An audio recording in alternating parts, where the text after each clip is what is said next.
Hello and welcome to episode 26 of a DM's Guide to Tomb of Annihilation. And if you guys made it through the previous 25 episodes, let's say well done. Your players have finished the campaign, they destroyed the Soulmonger, and now is the after effects. If they kill this Atrophiel right here, they're now going to fight Acererak, the Internal. And again guys, if you enjoy this content, remember to like and subscribe.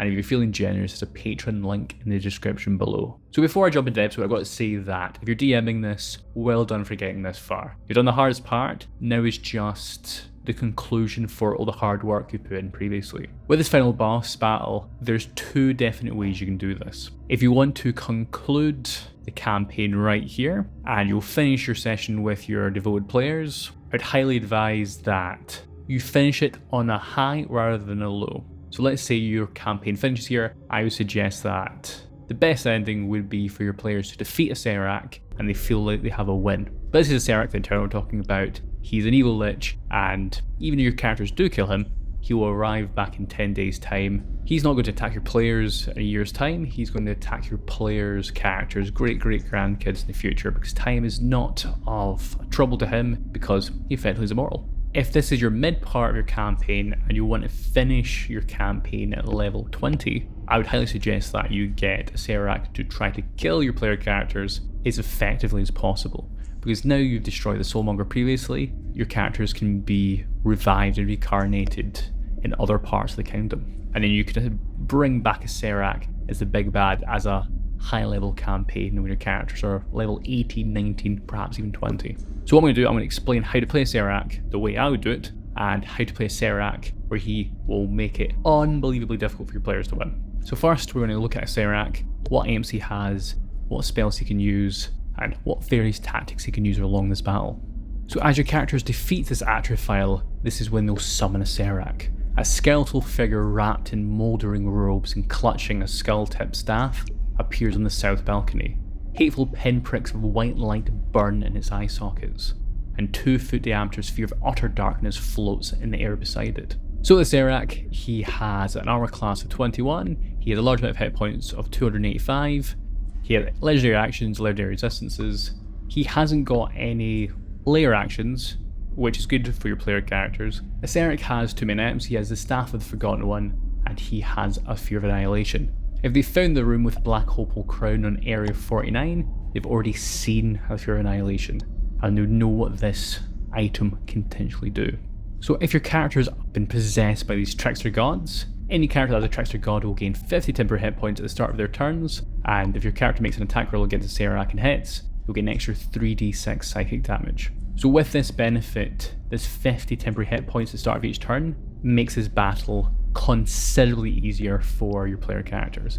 Because let's say that you have 5 or perhaps 6 player characters, that's an extra 250 or 300 hit points each round that Acererak has to defeat before attacking your player character's hit point pool. So when using Acererak in battle, he is very, very, very intelligent. He most likely has fought countless warriors, spellcasters in the past, so he knows tactics applicable to this. However, if your characters do defeat him, there's two possible outcomes. If he drops below 100 hit points, he'll cast teleport and teleport away, and if he does die, he'll disintegrate, leaving his items, and he'll regenerate in 10 days time, as I said previously.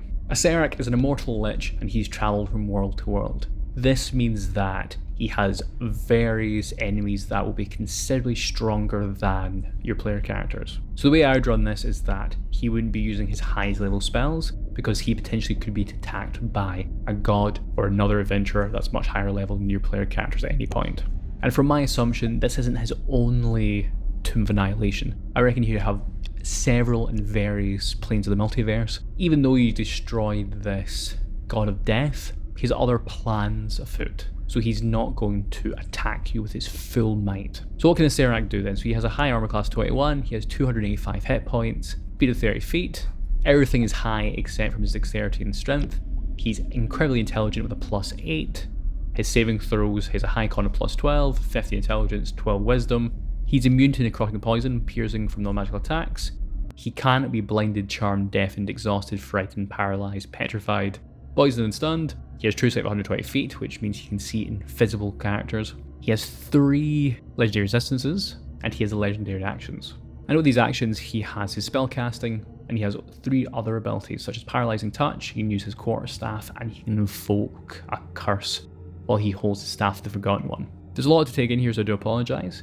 So his spellcasting is his strongest power, and he has access to level 9 spells. So the strongest spells in his repertoire currently is Power Word Kill and Time Stop. If you look in various forums online, such as Tomb of Annihilation on Reddit, you can see several people change the spell list. For the purpose of this video, I'm going to keep it as it is. So I'm going to discuss the spells first, what I would use if I was playing it with my players, and then I'll discuss the spells I would use if I wanted to kill the player characters as easily and effectively as possible. I'm then going to go over these legendary actions and his actions as well. So now let's talk about Time Stop. So with Time Stop's level 9 spell, as soon as Acererak goes his first turn, I would cast this. You briefly stop the flow of time for everyone but yourself. No time passes for other creatures, while you take 1d4 plus 1 rounds in a row, during which you can use your actions and move as normal. The main thing with this is that you can't be 1,000 feet away, which is no bother to us, and the spell ends if one of your actions affects a creature other than you or an object being worn or carried by someone else. So with Time Stop, you have on average 3 turns. So you can do a lot in 3 turns. As in your Acererak is here, your player characters will most likely be dotted here, or they would be attacking this in melee, or maybe across this lava. That would say Acererak does the Time Stop to look at your characters and do quick assessments of what their strengths and weaknesses are. First thing he's going to check out is who the cleric who's going to heal. He'll also realise that you're most likely being possessed by trickster gods. So the easiest way to counter these trickster gods is by casting the spell Mind Blank. Mind Blank is 8th level spell, and you become immune to the psychic damage, and your thoughts can't be read, and you're immune to the charm condition. Personally, I wouldn't use this in slightest, as in there's a lot of forums to discuss that you would do this before the battle even takes place. But from my understanding of Acererak is he's doing other things as you onslaught and attack him in the Tomb of Annihilation. You can't attack the player characters in these turns. What would you do? Well, you do have the Sphere of Annihilation. So the Sphere of Annihilation is a 2-foot diameter black sphere. It's a hole in the multiverse. So effectively you're carrying a black hole. The sphere obliterates all matter that passes through it. Anything that is touched by the sphere but isn't wholly engulfed or obliterated by it takes 4d10 force damage.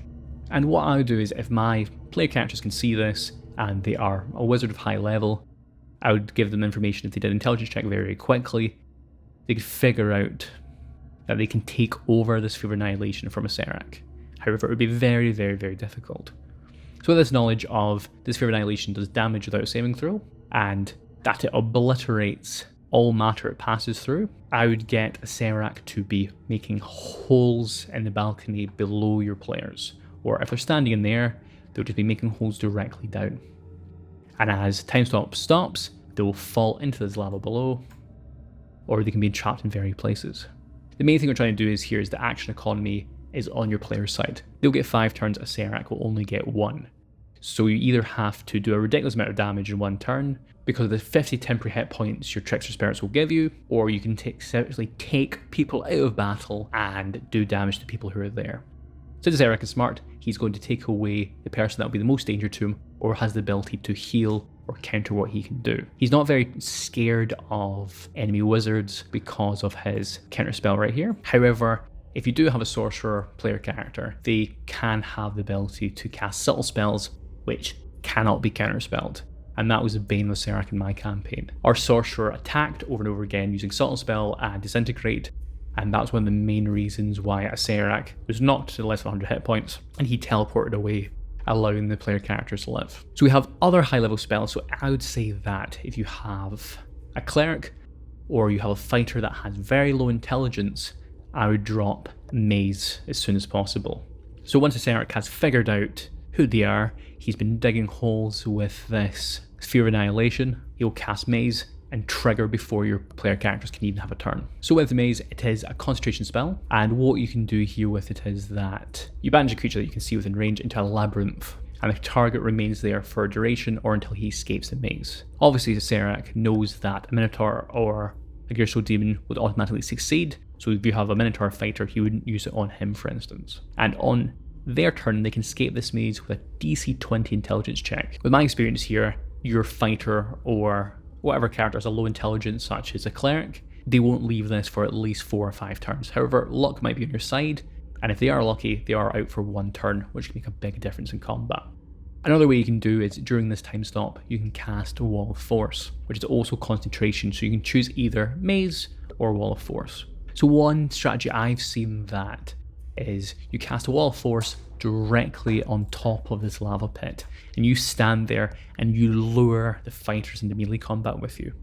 And whenever you feel like it, you lose your concentration and they'll fall straight into this lava with 10d10 fire damage as I explained previously. I wouldn't do it this way. I would simply separate your player characters that do the most damage from your players who do the least damage. So with Wall of Force, an invisible Wall of Force springs into existence from a point you can see within range, and I would just do a vertical barrier separating these player characters. For instance, you could have single 1 player character out, and you'll have to fight Acererak by themselves. Nothing can pass through this wall, it's immune to all damage, and it can't be dispelled by Dispel Magic. However, a Disintegrate spell destroys this wall instantly. This wall also prevents people from travelling through with an Etherealness spell.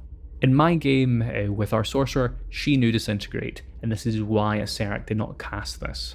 Because when he arrived in, he seen various marks in the wall that were caused by Disintegrate, and he made the assumption that there's a spellcaster amongst his midst that I could cast that, and that's why I didn't do this in my campaign. So once I have separated these characters, it's time to divide and conquer. So at this point now, I'll be focusing more on doing damage.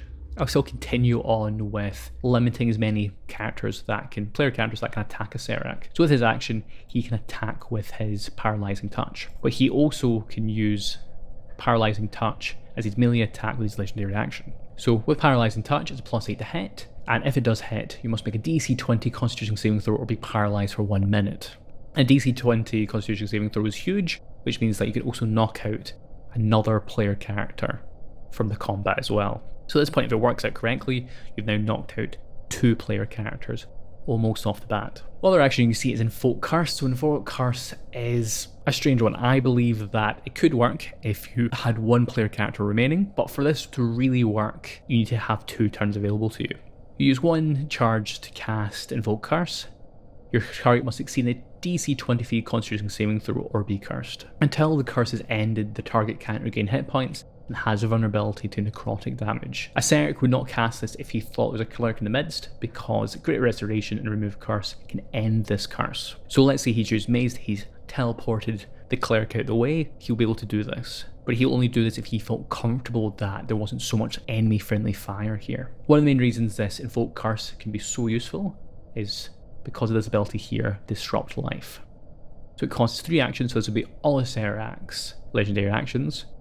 Each creature within 20 feet of Acererak must make a DC 20 Constitution saving throw or take 12d6 necrotic damage on a failed save, or half as much on a successful one. So most likely, he's got into melee range with your characters that, for instance, could be a sorcerer who has a weak melee, or a wizard. He has attacked with Paralyzing Touch, and then he'll trigger this with his legendary action. If he has also triggered this Invoke Curse, it means they're vulnerable to this. So instead of taking 42 necrotic damage potentially, they'll be taking 84. And this will also affect more than 1 player character at once, because it's an area effect spell. So as a quick assumption, the way I do it is, he arrives in with his time stop spell. First thing he does, he assesses all the characters and figure out who's the strongest at each aspect, and he'll target the cleric or the character he believes can cause the most damage. He'll either use Maze if he believes they have low intelligence, or he'll use Wall of Force if he believes that no one in the enemy party can use Disintegrate. Once they're knocked out, he's going to get into melee range. He'll get into melee range and he will attack with his Paralyzing Touch, or if he's separated them with a Wall of Force, and with the remaining, he can try to inflict a curse, or if he believes they have less than 100 hit points, he can cast the spell Power Word Kill. And with Power Word Kill, if a creature you choose has less than 100 hit points, it dies, there's no saving throw. I wouldn't use this spell if I was ending the campaign at this point. I would use this spell if the campaign was going to continue after we resurrect dead characters in Port Nazur or other parts of Faerun, just because player characters have spent so much time investing in their character, their stats, and they will forgo attached at this point, after perhaps 15 or 20 sessions, that being killed without a saving throw, they might be very upset. However, if you played your player for several games and you know them on a personal level, totally could do this. However, I would look against it, but if you want to play Acererak as in he's killing for the sake of killing, he's going to find whoever has the least hit points and he'll fire this as soon as possible to get them out of the battle. And looking back at Sphere of Annihilation, any player character that's knocked unconscious, they're getting a Sphere of Annihilation to them as soon as possible. And because they can't be they're unconscious, I'd make the assumption because it obliterates all matter, they will die without saving throws. So with my experience of playing this with Acererak, I wouldn't use his staff, I'd always use Paralysing Touch, or invoke Curse with Action. With the legendary actions, I would use a Talisman of Sphere because it costs 2 actions, and then I'll use my other legendary action to do a melee attack for Paralysing Touch. And also, when you're fighting with Acererak, I'd also keep a level 7th spell slot open for who he can use Teleport. And also, he knows who he's going against, so he can upcast spells. So for instance, if you have a druid that summons a large amount of creatures, you can cast Circle of Death. That can eliminate a large number of creatures very, very quickly with a large area effect. The main thing with this fight is, even though Acererak is the challenge level 23, your player characters, if they have the time, can make this combat very, very easy and underwhelming. So in my experience with my campaign when I played this first time, I knocked out 3 player characters with Paralyze, Maze, and Various effects, but the Sorcerer with Bombarding, Disintegrate, and having 50 temporary hit points each turn knocked Acererak down to 100 hit points in less than 3 turns. So I've explained how I would fight with Acererak, and I explained Power Word Kill, but if you want to be very, very, very, very, very evil, and you want to end this campaign because you just want to show off how scary Acererak is, and to end your campaign with a total party kill at this point. So let's discuss some very nasty tactics we can do as Acererak. We could do things potentially that your player characters will be very, very unhappy about. So as I talked about, he has this Paralysing Touch ability with his legendary actions. A paralysed creature automatically fails strength and dexterity saving throws. So what you can do is that if you paralyze a creature, you can cast Disintegrate. A creature targeted by this spell has to make a dexterity saving throw, which means there's no saving throw. And you can do 10d6 plus 40 force damage, which means at least you'll be doing 50 points of force damage at the worst possible roll. But on average, you're going to be doing a lot more than that, most likely doing 70 points of force damage. And if you're really nasty, you can upcast this at perhaps 9th level, and this will do around 100 points of damage. Your target is disintegrated if it hits 0 hit points, which means there's no death saving throws. Another thing you can do is that if one of your player characters are really, really weak and you want to be really nasty, you can cast Finger of Death. And with Finger of Death, your characters will take 7d8 plus 30 necrotic damage on a failed save, or half as much on a successful one. So Acererak, because he's so wise and he's so smart, you'd realise that if your characters were looking very weak. So even if you do succeed your Constitution saving throw, you'll still take half this damage. You'll be taking at least 50 points of necrotic damage, and what happens is a human unkilled by this spell will rise at the start of the next turn as a zombie. So what you could do is, after you kill this player character, you can bring them back into the game as a zombie, as they have to kill their own comrades in battle, which I deem would be a very interesting thing for Lich to do, especially if you do this in the midpoint of a high level campaign. When your player characters come back to defeat Acererak when they're level 19-20, they'll have to fight a former comrade from 10 levels ago. I think it'd be very, very interesting. So guys, thank you very much for watching this episode of Acererak. If you have any unique tips or tricks on how you would run Acererak, let us know in the comment section below. So that is going to be the end of our episode, and on the next episode of DM's Guide to Annihilation, we're going to conclude the series with going over 78, 79, 80 and 81. And again guys, if you do appreciate this content, remember to like and subscribe, and if you're feeling generous, there's a Patreon link in the description below. And I'll see you in the next one, and with the next episode, I'll tell you what my next series is going to be. Ciao.